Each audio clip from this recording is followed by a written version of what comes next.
네, 오늘은 사도행전 7장입니다. 스데반의 대중 설교 그리고 스데반의 순교의 내용입니다. 절은 길지만 내용은 간단합니다. 스데반의 설교가 주를 이루고 있고 그 설교로 인해서 그는 돌에 맞아 죽게 되는, 순교당하는 그런 길을 걷게 되는 겁니다. 가끔가다 저도 이렇게 참 목회자로서 한국에서 목회하는 걸 감사하고 또 축복이라고 또 생각이 듭니다. 그만큼 한국은 복음화가 많이 됐고 또 예수 믿는 사람들이 많이 있어서 교회마다 그래도 예수 믿는 사람들이 이렇게 있어서 예배 드릴 수 있고 함께 기도할 수 있고 그래서 너무나 좋은 환경이라는 걸 압니다. 그러면서도 또 한편으로는 거리에 나가서 진짜 복음을 전하면서 욕도 먹어보고 또 어부도 당해보고 또 이런 핍박도 받아보고 심지어 이제 이런 순교까지는 아니지만 이런 순교 같은 일들도 당해보는 것이 참 어떻게 보면 마음속에 염원 그런 것이 더 어떻게 보면 영광스러워 보이고 더 축복돼 보이는 그런 게 느껴지더라고요. 진짜 우리가 복음을 전하면서 욕먹어본 적이 언제인가 하는 생각이 들기도 하고 언전박대를 받거나 또 여러 가지 또 험한 소리를 듣거나 그래도 낙심되지 않고 굴하지 않고 또 다른 사람을 찾아가고 다른 집을 방문하고 또 찢어버려도 전도지를 전해주고 전혀 읽지 않는 것 같아도 그래도 또 전도지를 끼워 넣어주고 이런 것들이 사실 우리가 주님을 위해서 할 수 있는 아름다운 일들이라고 그렇게 여겨집니다. 그래서 그게 초대교회의 야성 같은 건데 오늘날은 이제 하나님이 축복해 주셔서 그렇지 않아도 또 자연스럽게 한국 교회는 어려서부터 다 주일학교를 통해서 교회는 한번 다 나와보게 해서 불교가 됐든 누가 됐든지 간에 어떤 교회는 발걸음을 다 해봤고 또 교회가 가까이에 항상 있기 때문에 교회 문화라든지 친구 따라서 한 번이라도 다 가보게 돼가지고 이미 하나님께서 다 전도를 해놓으신 것 같아요. 그래서 지금은 우리가 조금만 이렇게 터치를 해도 교회를 나오게 되는 그런 축복된 환경에 산다는 것이 너무 감사하고 그럼에도 불구하고 우리는 욕을 먹어가면서 정말 전도라는 이 야성을 잃어서는 안 된다. 항상 욕을 먹을 각오를 하고 또 항상 거절당할 각오를 하고 예수는 그리스도다. 이걸 전할 수 있는 그런 사람들이 되어야 되겠고 설령 내가 그걸 전하는 것 때문에 핍박을 당하고 죽임을 당한다 할지라도 정말 멋지게 스데반처럼 일장연설을 하고 내가 순교하겠다라는 그런 각오로 복음을 전할 수 있었으면 좋겠어요. 이 스데반의 설교를 쭉 보면 전도 폭발이 딱 생각이 납니다. 처음부터 이 스데반이 이 설교를 쭉 하는 것이 그냥 술술술술술 나오는 거예요. 아브라함부터 시작을 해가지고 모세를 거쳐서 그 다음에 다윗 왕과 솔로몬 왕 때까지를 거쳐가지고 그 이스라엘의 역사를 쫙 읊어요. 그러니까 아브라함 얘기를 하면서 아마 유대인들은 공감을 했을 거예요. 우리는 아브라함의 후손이지. 아브라함이 하나님의 약속의 말씀을 받아서 결국은 메소포타미아를 거쳐 하란을 거쳐 가나안 땅에 오게 됐지. 그리고 할례의 언약을 받고 이삭을 낳고 야곱을 낳고 12 부족이 12지파가 이루어지게 되었지. 다 공감하는 바입니다. 그리고 요셉이라는 정말 특별한 아이를 통해서 이스라엘 백성이 어떻게 애굽 땅에 가서 400년을 살았는지 간략하게 400년이라고 얘기를 합니다. 실제는 430년이다 이렇게도 얘기하는데 400년을 살았던 이야기. 그것에 대해서 이미 아브라함에게 예언했던 하나님의 말씀을 언급하면서 다른 민족들 밑에 가서 400년을 살게 될 것이고 고통을 받고 괴로움을 당하다가 때가 되면 거기서 나오게 할 것이다. 이런 예언의 말씀이 이미 아브라함 때부터 있었고 그 아브라함에게 약속하신 그 말씀대로 하나님은 때가 되니까 모세를 일으켜서 그를 통해서 애굽에서 나오게 했다. 모세의 인생을 40년, 그리고 120년으로 40년턴으로 나옵니다. 40년은 궁중에서 극적으로 죽어야 될 아이가 살아서 왕궁의 왕자로 자라게 됐던 이야기. 그러다가 한 사람을 쳐 죽임으로써 그것도 동포의 고발을 통해서 결국 죄인의 신분으로 도망가 미디안 광야에서 40년을 보낸 이야기. 거기에서 불꽃 떨기나무에서 하나님의 부름을 받고 그가 80세에 사명을 받고 이스라엘 백성을 위해서 정말 하나님의 말씀을 순종하여 와서 40년 동안 그 백성을 이끌었던 이야기. 자, 얘기를 하는데 아마 다 고개가 끄덕거려지고 공감하는 바일 거예요. 그런데 이 말 속에 그가 뼈를 두고 있습니다.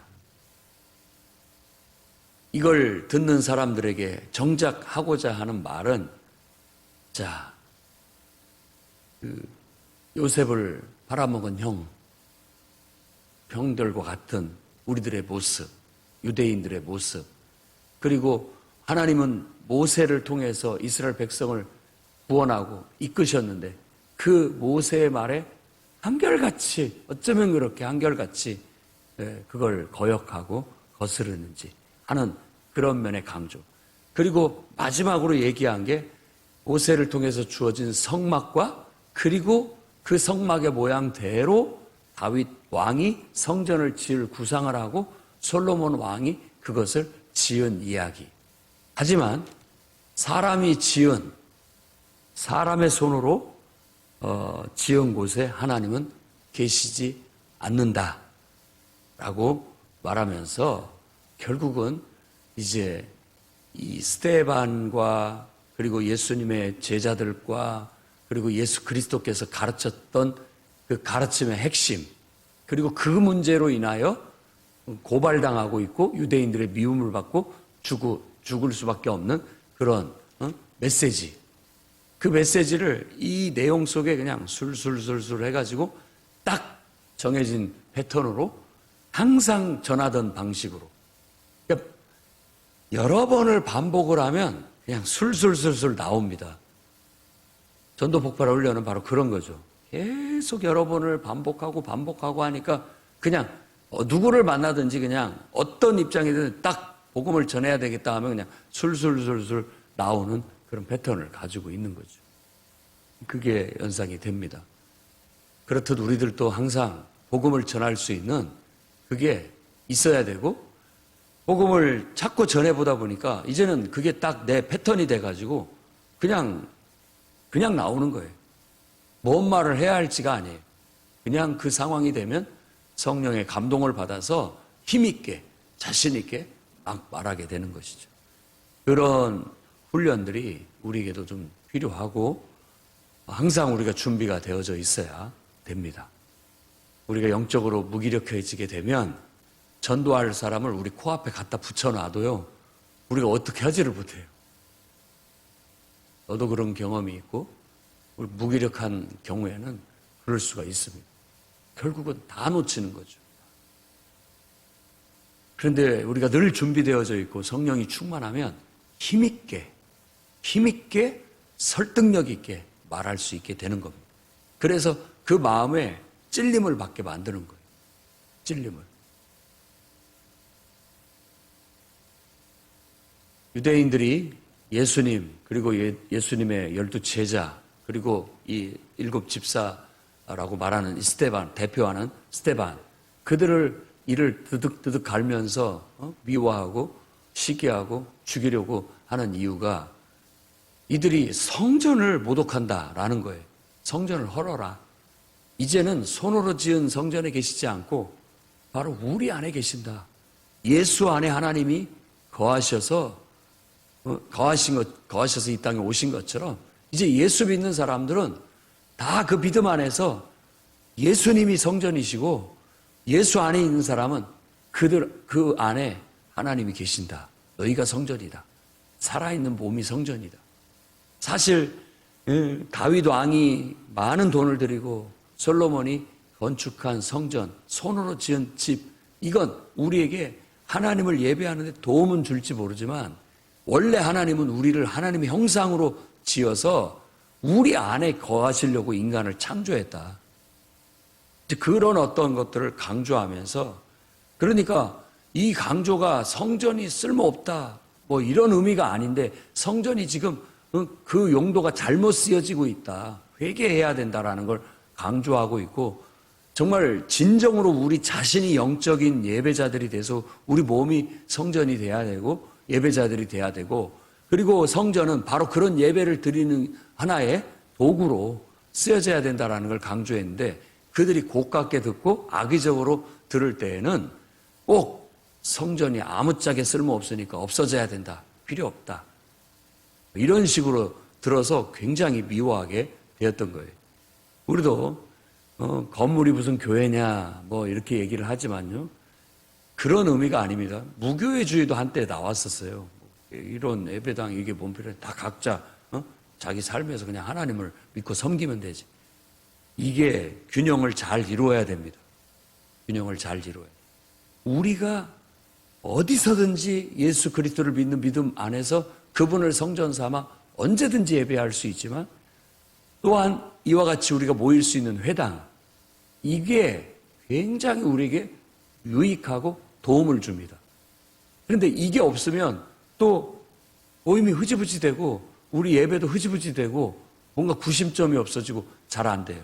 그러니까 함부로 무시하면 안 됩니다. 모임 장소라는 건 굉장히 중요한 의미를 가져요. 이스라엘 백성이 왜 가나안 땅, 왜 꼭 가나안 땅이냐? 그러니까 어떤 크리스찬 심리학자는 장소의 심리학, 그 장소가 갖는 상징적인 의미와 그 장소가 갖고 있는 메시지가 있다라는 거예요. 그래서 그 장소 하면 그 장소가 영적인 의미를 갖고, 어떤 곳에서는 우리의 마음을 편안함을 갖고, 또 그 속에서 하나님 임재를 경험하고 그 속에서 하나님의 능력을 경험하는 그런 특별한 곳이 있다, 나름대로 그런 것이죠. 그게 중요한, 이것을 균형적으로 얘기를 한 거예요. 그런데 유대인들이 들을 때는 꼭 이런 이따의 성전은 없어도 그만이다, 각자 하나님 알아서 잘 믿으면 된다, 이런 식으로 악의적으로 해석해서 받아들임으로써 주기를 비밀로 삼았고, 또 모세의 율법을 지키는 것이 너무 형식적이고 가식적이고 외식적이니까 그것에 대해서 계속 비판을 하면서 실질적인 모세의 율법이 담고 있는 실질적인 하나님의 뜻을 이해해서 하나님 뜻대로 살아야 된다는 걸 강조하니까, 또 이걸 악의적으로 받아들이니까 모세의 율법을 폄하하고 모세의 율법은 쓸모없다, 이런 식으로 이제 고발을 하게 된 거예요. 이 말씀 속에 그걸 잘 말하고 있는 거예요. 우리도 성경을 읽으면서 자칫 잘못하면 그 균형을 잡지 못하고 한쪽으로 치우칠 수가 있어요. 그래서 무교회주의도 나오는 거고, 그래서 율법은 쓸데없다라고 하는 그런 어떤 주의들도 나오는 거예요. 성경이 그걸 말하지 않습니다. 둘 다를 강조하고 있는 거예요. 그건 성경의 한 면만 보는 거예요. 지금 스데반이 이렇게 말한다고 해서 그런 걸 말하는 게 아니에요. 실질적인 것은 모세 율법 훌륭하고 정말 하나님의 말씀대로 하나님의 뜻대로 사는 게 너무나도 중요한데, 너희들은 그것을 겉으로만 지키려고 하지 실질적으로 하나님을 사랑하는 데까지 나가지를 못하고 하나님의 임재 속에까지 들어가지를 못한다. 그냥 지식적으로만 알고 있고 그냥 문자적으로만 알고 그걸 지키는 채 사람들한테 보이기 위해서 보이는 것만 신경을 너무 쓰고 있다. 이걸 뛰어넘어서 진짜 영적 예배자가 돼야 된다. 진짜 하나님 말씀을 삶에서 실천해내는 그런 사람이 돼야 된다. 기록된 율법 말씀을 배우고 익혔다면 기도를 통해서 그 속에서 하나님의 살아있는 음성을 듣고 말씀을 듣고 그 말씀의 씨가 우리에게 떨어져서 그 말씀이 결실할 수 있는 실질적인 그런 영적인 삶을 살아야 되지 않느냐라는 걸 강조하게 된 거예요. 그것을 한쪽으로 치우쳐서 듣고 악의적으로 듣고 나쁘게 들으니까 늘 나쁘게만 들리는 거예요. 이런 데서 우리가 얻을 수 있는 교훈이 많습니다. 여러분들도 설교를 들을 때 내 마음이 일단 어느 쪽에 치우쳐 있고 한쪽에 뭐 이게 그런 게 돼 있으면요, 꼭 그런 말이 아님에도 불구하고 극단화시켜가지고 목사님이 그렇게 말했다라고 그렇게 생각을 하게 되는 경우가 많습니다. 그게 인간의 한계예요. 인간의 문제점이죠. 그렇게 보지 않도록 늘 기도하면서 우리 마음밭을 갈아엎어야 하나님 말씀이 고지곳대로 들리고 순수하게 들리고 영의 양식으로 우리에게 경험되어지고 말씀의 능력과 권세를 경험할 수 있게 되는 거예요. 내가 저분이 저렇다라는 편견을 가지고 들으면 모든 말을 다 그렇게 갖다 받아들이는 거예요. 저는 제 할 일을 하는 거고 여러분은 여러분 할 일을 하는 겁니다.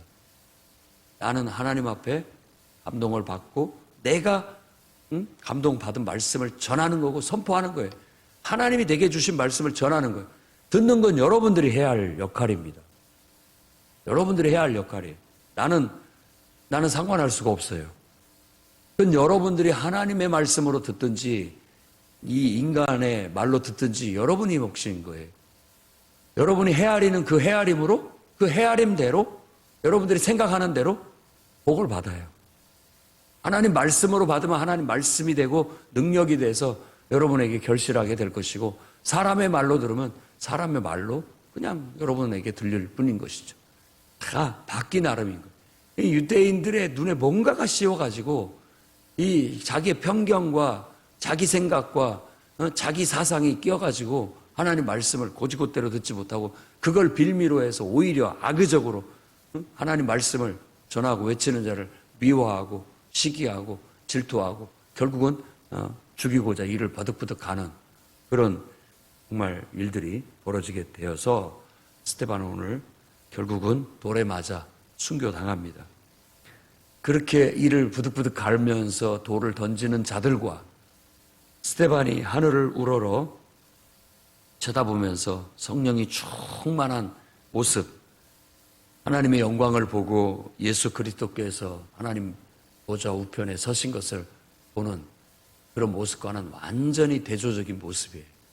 하나님 편에 선 것과 완전히 인간적인 인간의 편에 선 것이 대비적으로 부딪히고 있다는 걸 알 수 있습니다.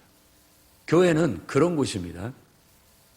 하나님의 말씀을 선포하고 그 말씀의 편에 선 자와 인간의 편에 선 자와의 갈등은 교회 안에 계속 유발돼요. 왜 그러느냐? 결국은 인간적인 그런 면들이 다듬어지게 하기 위해서. 다듬어져서 결국은 모두가 다 어린아이처럼 하나님의 말씀 앞에 순종할 수 있는 그런 영적인 사람들로 변화되게 하기 위해서 끊임없이 도전하고 끊임없이 그들 마음을 찌르고 그러는 겁니다.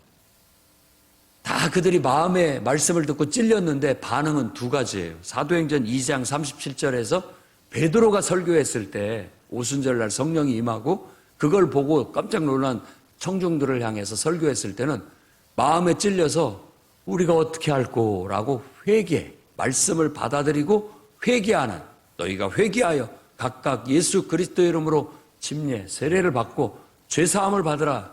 그러면 성령을 우리처럼 받는다라는 메시지를 전했죠. 회개하니까.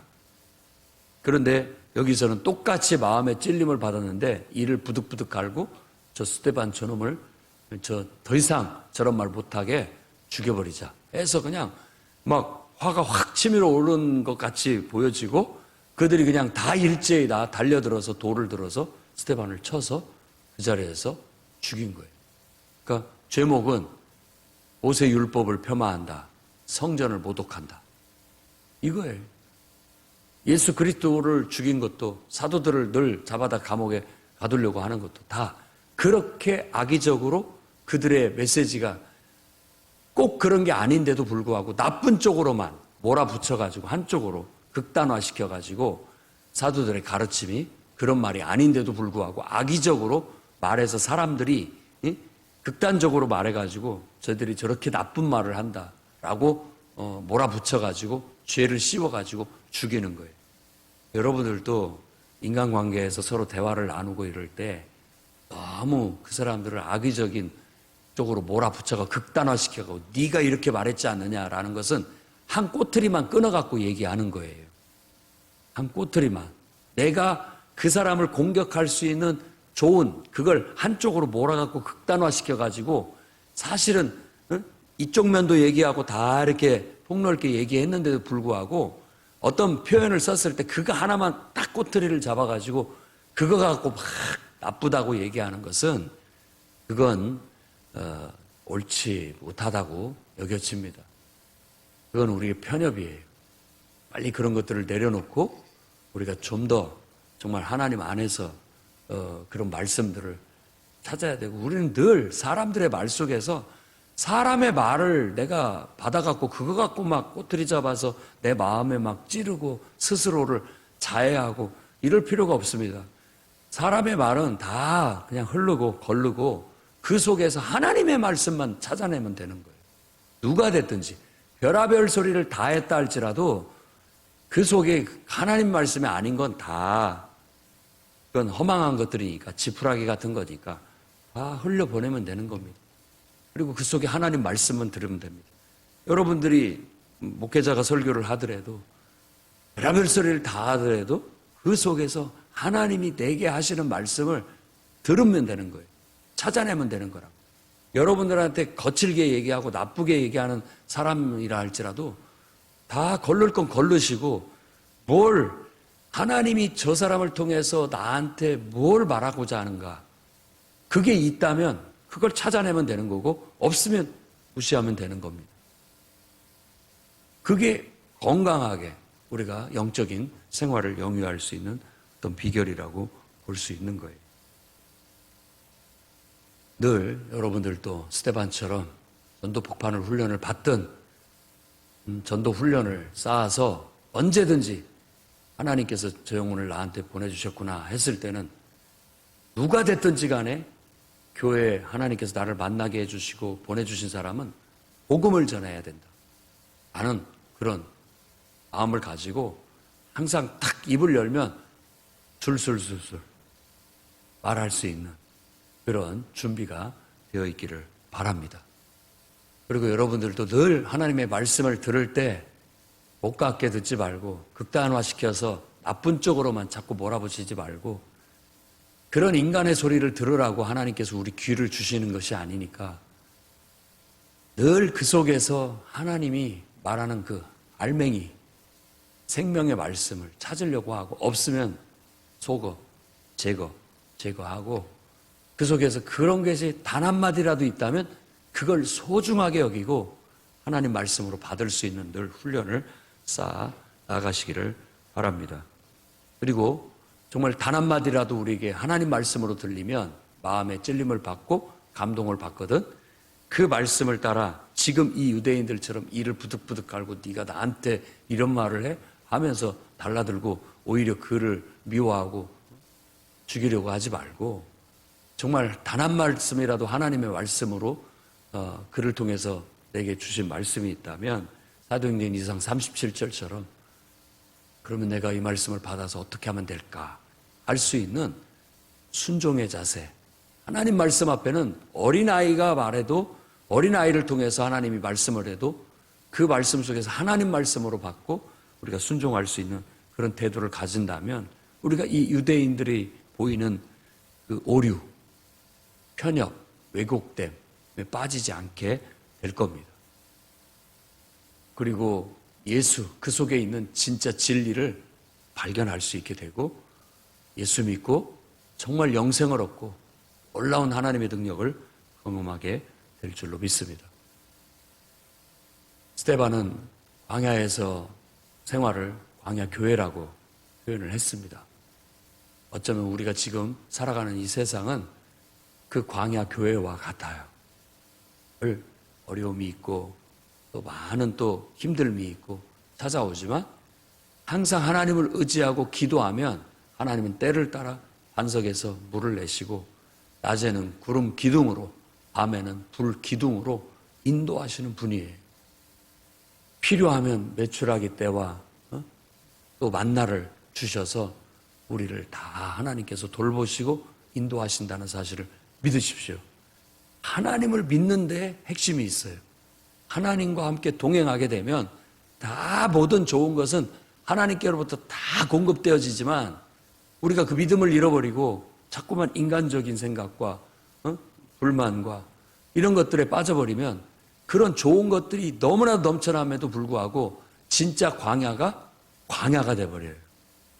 그런데 광야를 살더라도 우리가 하나님을 믿고 의지하면 그 광야가 푸른 초장이 된다라는 걸 믿으시고 정말 여러분의 인생이 이 땅에 살아가는 날 동안 광야 같은 이 세상에서 푸른 초장 같은 그런 은혜를 누리며 살아나가시기를 주의 이름으로 축원합니다.